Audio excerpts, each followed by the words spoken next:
Tidak main-main, puluhan kapal perang Republik Indonesia kala itu dikerahkan, termasuk korvet, frigat, dan kapal cepat rudal, siap menjaga kedaulatan di batas negeri.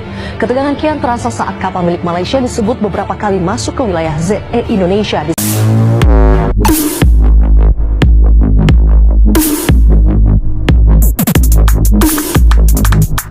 Indonesia siagakan kapal perang di perbatasan Laut Ambalat.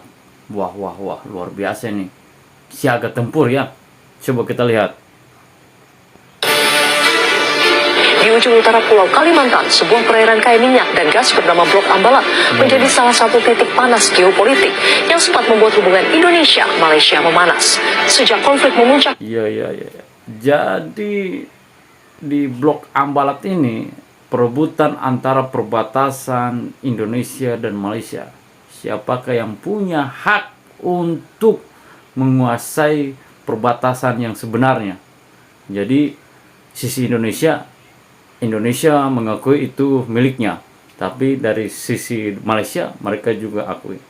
Tapi kita lihat bagaimana proses ke depannya. Kita dengarkan lagi. Pada 2005, TNI Angkatan Laut bergerak cepat. Komando Siaga Tempur tingkat 1 langsung diberlakukan. Tidak main-main, puluhan kapal perang Republik Indonesia kala itu dikerahkan, termasuk korvet, frigat, dan kapal cepat rudal, siap menjaga kedaulatan di batas negeri. Ketegangan kian terasa saat kapal milik Malaysia disebut beberapa kali masuk ke wilayah ZE Indonesia di sekitar Ambalat.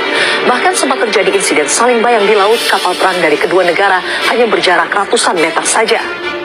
Pada tahun 2015, dikabarkan kapal perang Malaysia itu masuknya di jalur yang disengketakan di Ambalat. Jadi TNI menyiapkan frigat, kemudian kapal cepat rudal disiapkan di perbatasan. Puluhan kapal perang Indonesia. Wah, siaga tempur ya Indonesia ini. Semoga tidak terjadi ya. Coba kita dengarkan lagi. TNI AL mengonfirmasi penyiagaan 3 kapal perang secara aktif di wilayah Ambalat.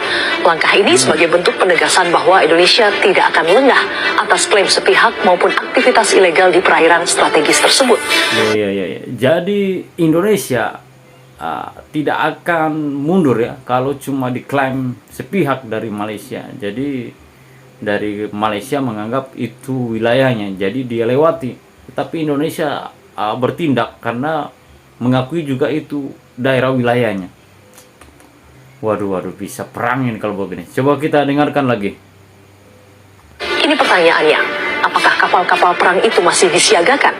Hingga Agustus 2025, tidak ditemukan pernyataan resmi terbaru dari TNI AL mengenai keberlanjutan siaga tempur di Ambalat.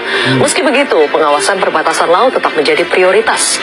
Operasi rutin, patroli gabungan, hingga pemanfaatan teknologi satelit tetap dijalankan untuk memastikan tak ada pelanggaran kedaulatan. Ambalat, meski tampak tenang di permukaan, masih menyimpan bara yang bisa menyala kapan saja. Dan Indonesia dengan seluruh kekuatan maritimnya harus tetap waspada menjaga gerbang utara Nusantara itu.